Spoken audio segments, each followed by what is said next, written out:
So namaste. Thank you, Becky, for coming on my YouTube channel. And I'm here to talk to you about your journey as a healer, as an author, a yogi.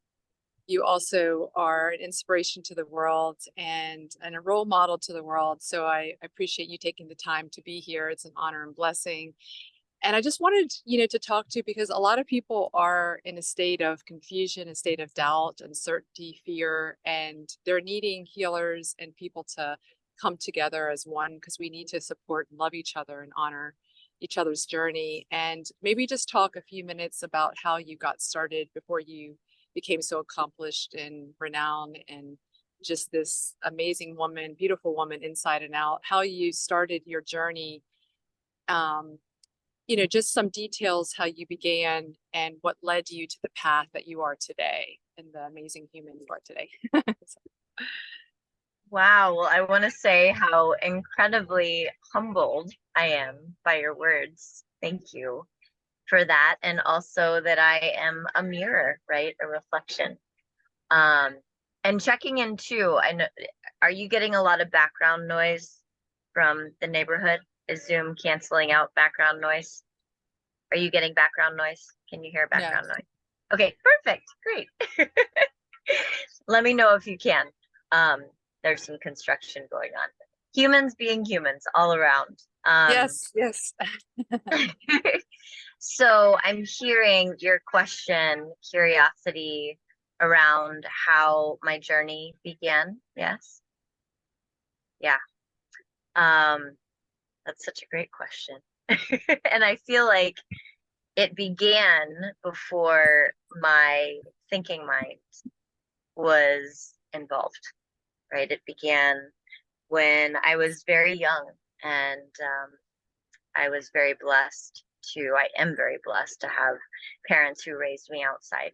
And as you can see, for those of you who are watching, I know some of you will be listening, I'm outside, and I'm outside as much as possible.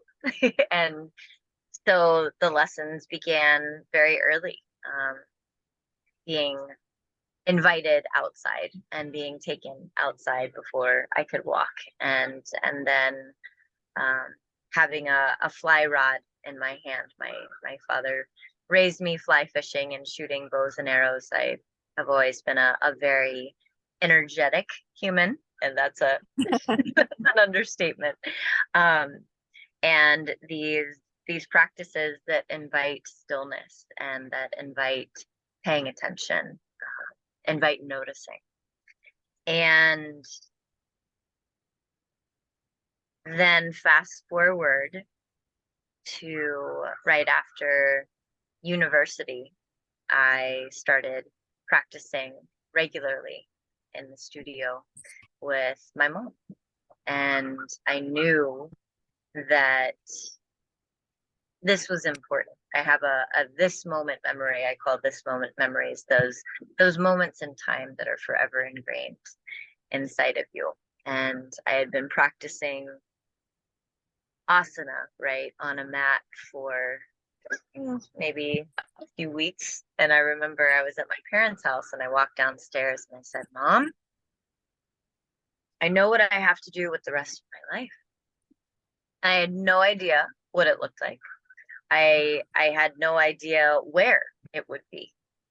And I knew that this practice that was yoga was a little bit more than stretching our hamstrings. So I feel like since the very beginning, Lisa, it's been like a giant connect the dots, like those pictures, and you see all these little dots all over the place, and you can kind of make out a vision of what the picture is going to make. And it's literally connecting one dot at a time. It reminds me also of how bush trackers in Africa find wild animals, right? And it's a very precise practice of showing up and paying attention, right? We go outside and we see a footprint and we pause and we look around and assess, okay, what direction could the animal have gone, right? And it takes a keen sense of intuition and instinct.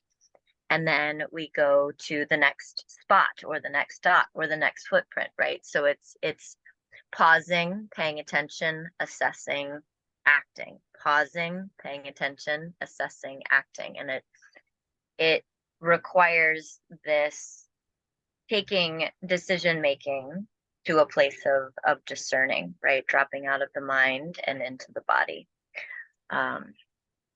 So yeah, I feel like it's been a journey and continues to be a journey of connecting one dot at a time. And because you're now in Asheville, I know you were in Virginia because you were working with Project Yoga and you were working in other studios, and now you're in Asheville, and which is an amazing place. Like they go retreats, they have workshops, they have yoga festivals. It's like really just it's a beautiful place. I need to go back. I went once and I fell in love with the nature there, and everybody's so warm and kind. So, but you could maybe talk a little bit about how like things just easily came to you. I know you more or less like manifested it in the energy with the universe, and you were just in the place at the right time. Because I think what we need to do is, as humans and as healers and as like-minded people, is to really uplift people, because right now there's a state of people just, I think young people need more people like us to kind of uplift them and to give them more guidance and reassurance. Everything's going to be okay, you know, that they just need to trust themselves because everything is within them. But maybe just like talk about how like you got into, you know, because now they're doing yoga retreats and now you're also working in festivals, and how people like can find you beside your guided meditations on Insight Timer, and you have a YouTube channel and Instagram and Facebook. You have all these social medias, but maybe like you can maybe talk to them about your coaching, because I know you also do mentorship and coaching, and how they can find you, and how you think that they can be like that you would be the right fit for them. Maybe just talk a little bit about how you connect with people when you on that. So Thank you. I really appreciate those reflections. And I believe I heard a few different questions. I heard curiosity around how things came to me, right? And I want to clarify that it hasn't all been easy, right? it's hard work. Absolutely. There is truth in that. There's a saying that I've heard. I'm not sure what the origin of it is, and it says, what is meant for you will not pass you by. What is meant for you will not pass you by. Right. And so I hear curiosity around the retreats that I am so honored to be leading all over the world, and the festivals that I get to contribute to, and also landing in this home in Appalachia that was not planned. Right. This was the universe giving me a message, and also curiosity around what connecting in the capacity of receiving coaching and teaching. So curious which one of those directions you would like for me to go down. Well, yeah, I mean, because I think what I'd love for you to do is maybe kind of tie everything together, because like you said, it's like a spider web or connecting the dots, but we're all interconnected to each other. We're all one. So maybe just like, I know you'd like to maybe talk a little bit about something that's maybe resonated with you, so people can feel, you know, like they can resonate. Maybe they want to go down your path and understand how and what direction to choose. And maybe just even talking to you, because I'm going to put the information in my description so people can find you. But just maybe talk about maybe a story, or just important, share your wisdom and knowledge, enlightenment with the world today.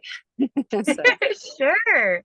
yeah. Absolutely. Would you be open to doing an exercise together in real time? Yeah, we could do that. Yeah. I'm in nature, so and this is in to answer your question about Yeah, this is an answering to your question to tie it all together. So I'm going to ask us all to find a comfortable seat. And if it feels safe for you, invitation to close your eyes.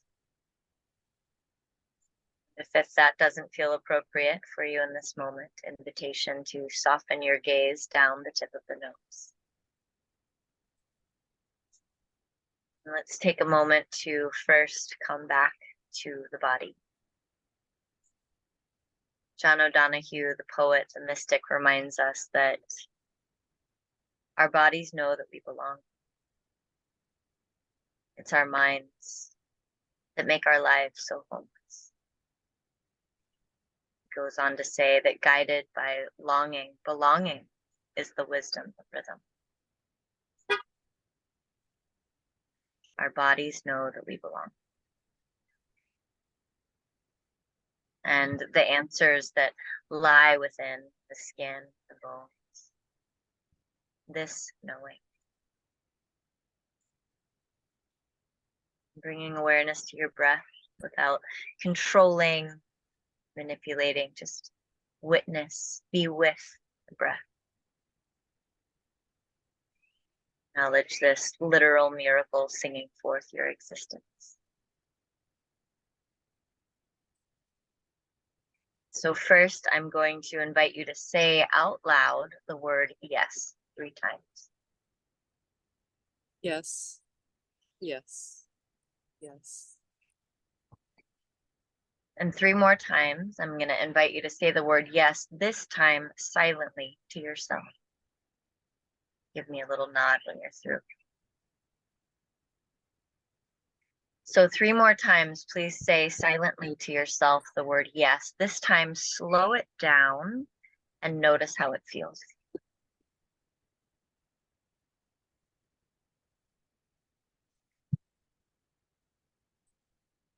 Give me a nod once you're through. Now, I'd like to invite you to call forth something in your life that is an absolute, non-negotiable, yes, this is a truth for you in your life. This could be a person, this could be a scenario, this could be a song, this could be a location. So once you have that absolute truth, that yes, give me a nod.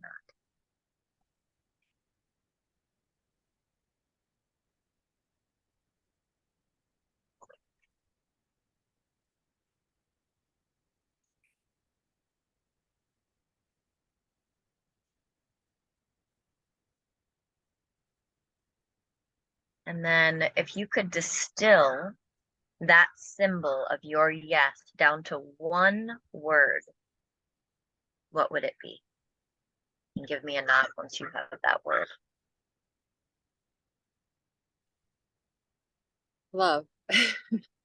Okay, beautiful. Okay, so now, keeping your eyes closed, we're gonna explore the other end of the spectrum. So if you could say out loud the word no 3 times. No. No. No. And then once again, if you could please repeat the word no 3 times, this time internally to yourself, and give me a nod once you have. Okay, so 3 more times, repeating the word no to yourself. This time, slow it way down and notice how it feels. Give me a nod once you have.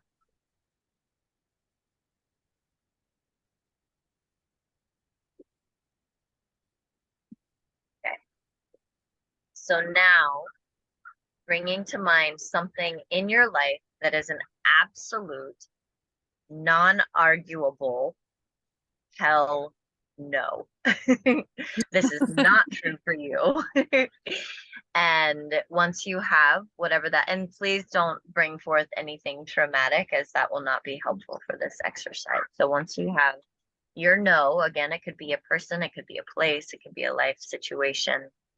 Give me a nod. Okay. And if you could distill that symbol down to one word, what would it be? And let me know when you have it.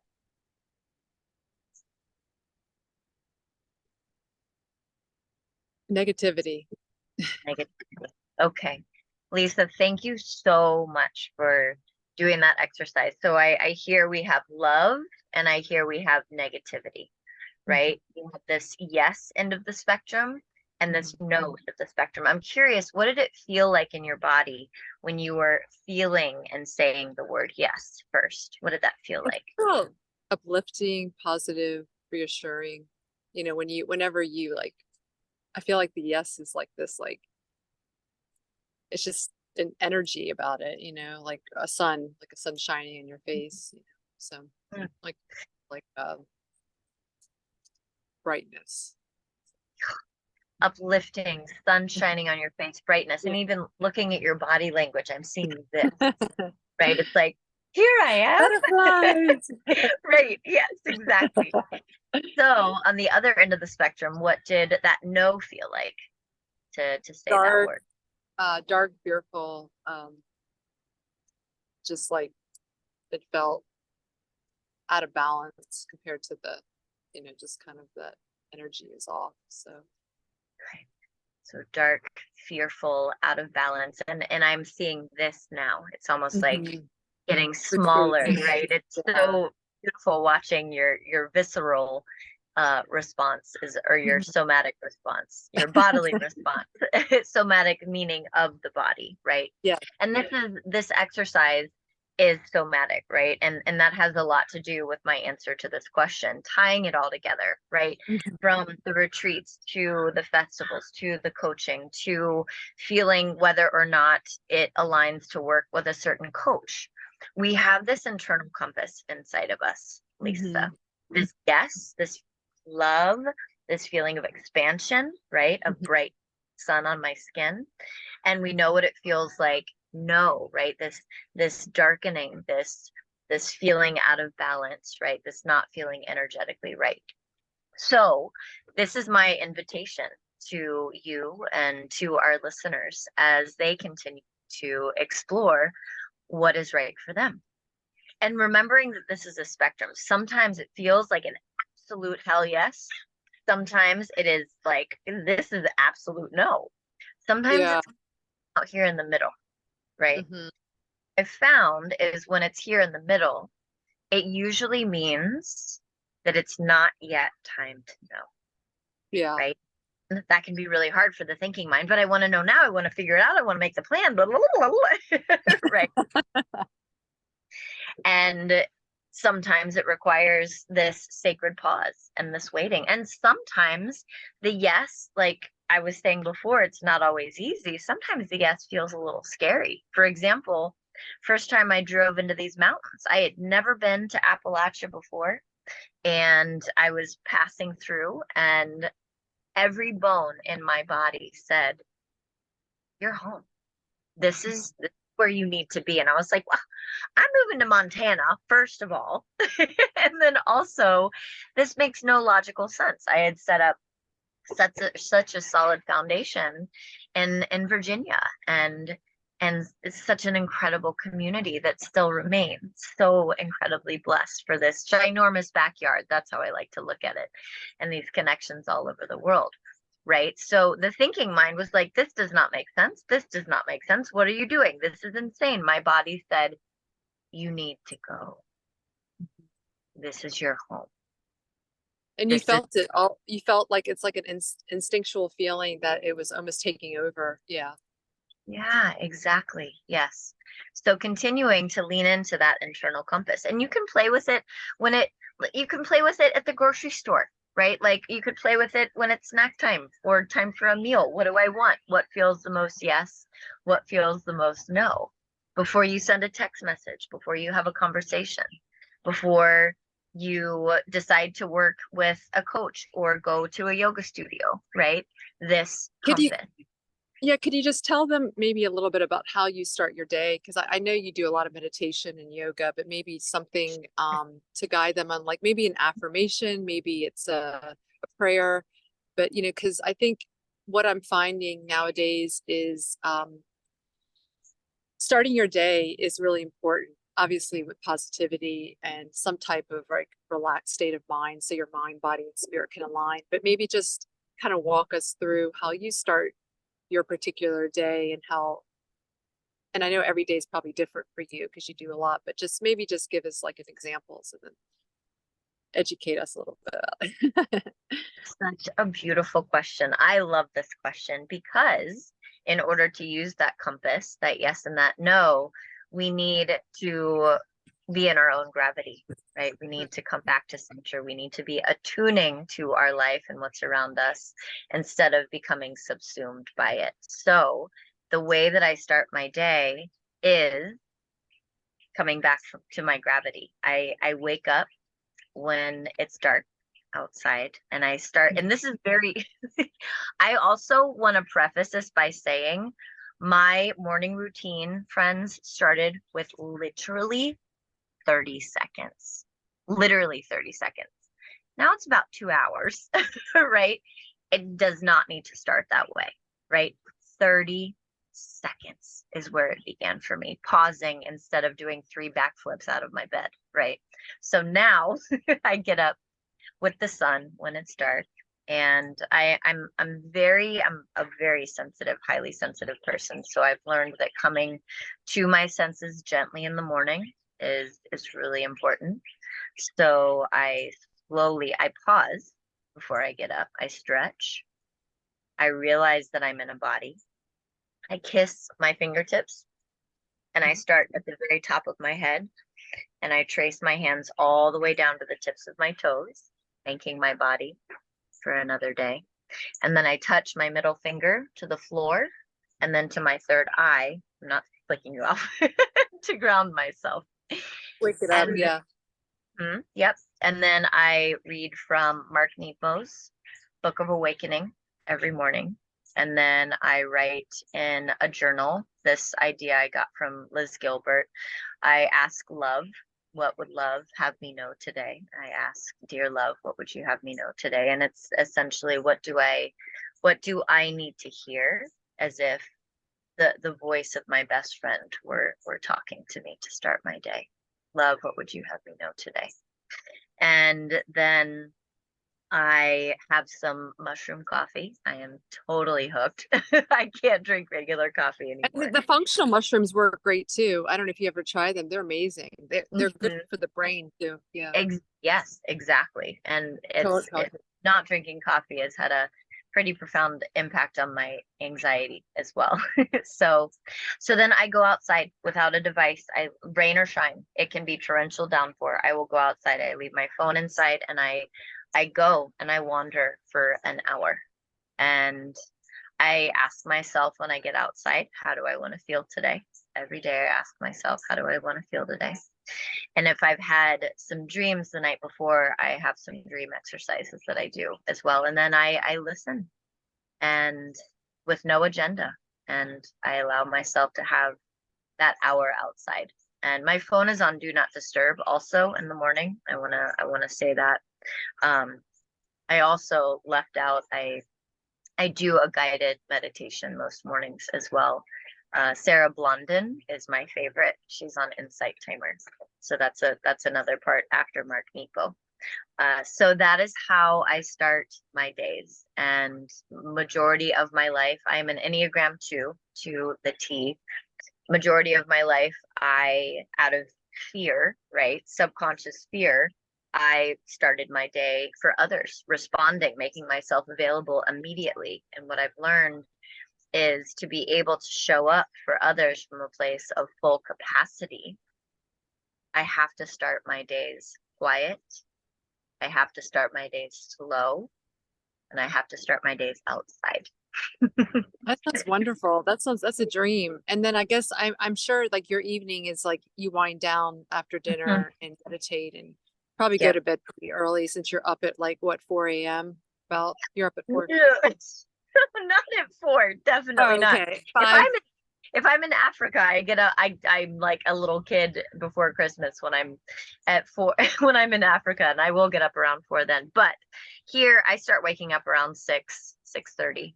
That's Yeah. perfect. Yeah, it gives you time to kind of connect to the sun energy, but then you're Mhm. probably going to sleep, what, 10 o'clock at night or something, right? It varies because I love my music, and I do have an alarm on my phone that tells me to start winding down around 8:30, 9, and it's choices, right? It's what feels yes and what feels no. And if Yeah, I'm every day's at a different. Yeah. Mhm. exactly, if I'm at an open mic night, I'm going to stay out a little bit later, and I'm going to Right. let myself stay up. And I'm also going to have everything ready for my landing when I get home, right? Just I prepare my treehouse. I call my home my treehouse. I prepare my treehouse for my homecoming as if I were preparing it for a lover, right? So it's calm, so it's peaceful. So I do prioritize rest and sleep, Mhm. and It's very important. yeah, And it just I actually choose sleeping and resting over exercising. You know, I mm, do meditate daily, but when I listen to my body and I ask myself, mhm, do I want to go to the gym or do an hour of yoga, or do I want to lay in bed and just relax? And sometimes my yeah, body is just like from the travels, you know, because you and I mhm, travel a lot too. Sometimes just mhm, laying in bed and just feeling, you know, just curling in bed and my crystals. So yes, yeah, well, that was wonderful. I really enjoyed you coming today and just being part of of healing. We're healing the world together, girl. Like it's one person at a time, and we all need to come together as one and kind of just share and bring that. Everybody has a gift, so bring that toward each other and really support each other on their journey. And your journey's been amazing, and I've enjoyed all your yoga classes and your workshops. And you know, when you come to Richmond, it's just so joyful for you know, for you to be there and to see just to feel the energy. It's like, wow, like she's really a breath of fresh air. So I love it. And one of these days I'll get back to Asheville, so hopefully if I don't come in July, then I'll come again for something. So um, but yeah, maybe just end with maybe something that people can. I'm going to put all your information in so they can contact you if you want to end with maybe a quote or maybe a prayer or meditation or just something so people can feel loved, supported, and you know, and that gratitude that we all need to be thankful for one another. So just something to end where we have to head out. So yeah, thank you so much for that. I'd love to share that quote in its entirety, and I'm going to pull it up so I don't leave anything out. John O'Donohue. So, invitation to continue to come back to the soft animal of our bodies, dropping out of the thinking mind and listening, right? This deep listening, giving the thinking mind a rest, knowing it can be a powerful tool, but not a great master. So this invitation is to come back to your belonging. And John O'Donohue says that our bodies know that they belong. It's our minds that make our lives so homeless. Guided by longing, belonging is the wisdom of rhythm. When we are in rhythm with our own nature, things flow and balance naturally. Every fragment does not have to be relocated, reordered. Things cohere and fit according to their deeper impulse and instinct. Our modern hunger to belong is particularly intense. An increasing majority of people feel no belonging. We have fallen out of rhythm with life. The art of belonging is the recovery of the wisdom of rhythm. I had tears in my eyes after that. No, thank you so much. So that was a beautiful quote. So well, thank you again, Becky, and I'm really blessed to have you as a friend, as a mentor, as a healer and a yogi. And you're doing amazing work, and just keep on doing it, girl. Plugging away and let your intuition and be guided, because you're just a force of nature. So I'm really honored for you to be here. Thank you again. I'll see you soon. I love you. Thank you Namaste. Peace, so love, and much. light. Namaste.